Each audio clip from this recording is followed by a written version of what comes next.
Ito si Solomon, isang matalinong hari. Alam niyo ba na siya ang nagtayo ng isang templo sa Panginoon? Ano kaya itsura nito? Bakit kaya nagpatayo si Haring Solomon ng isang napakagandang templo? Yan ang ating kwento sa araw na ito.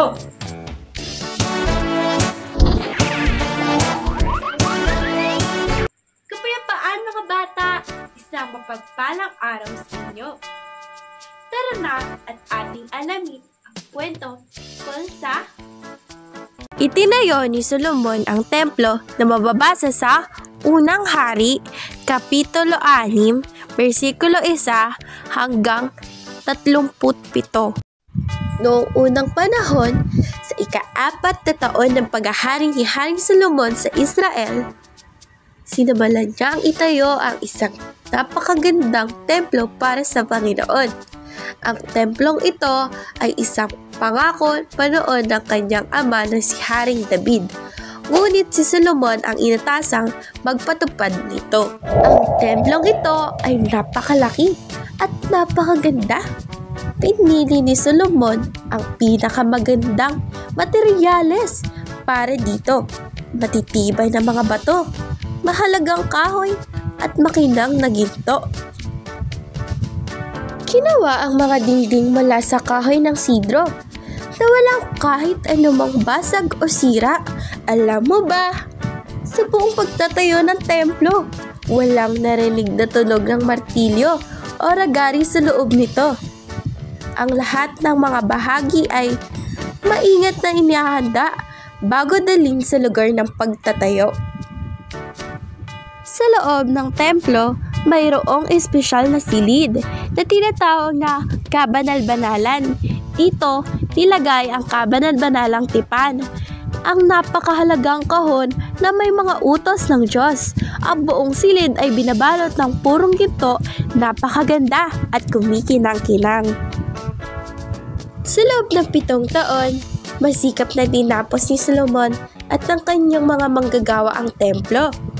Hindi nila minadali sapagkat nais nilang maging pinakamaganda ito para sa Panginoon.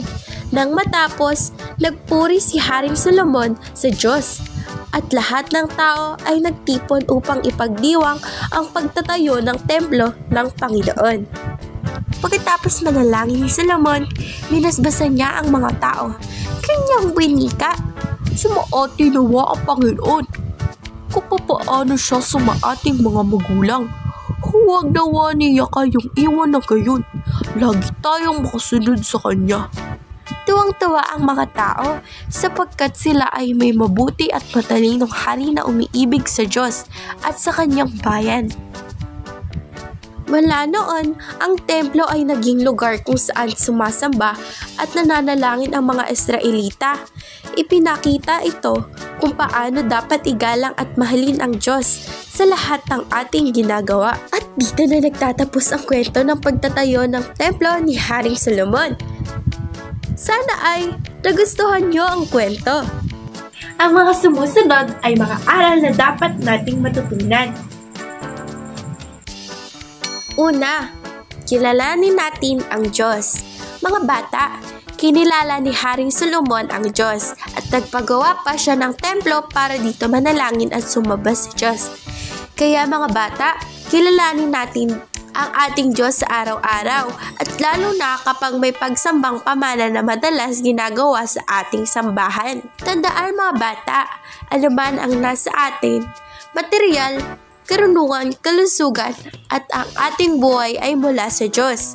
Kaya't marapat lamang na ibalik natin ang kapurihan at pagkilala sa ating kataas-taasang Diyos. Pangalawa, makipagkaisa, tumulong at maging responsableng bata. Ang templo ay nabuo dahil sa pagtulong-tulong nila Haring Solomon at ang mga tao sa kaharian.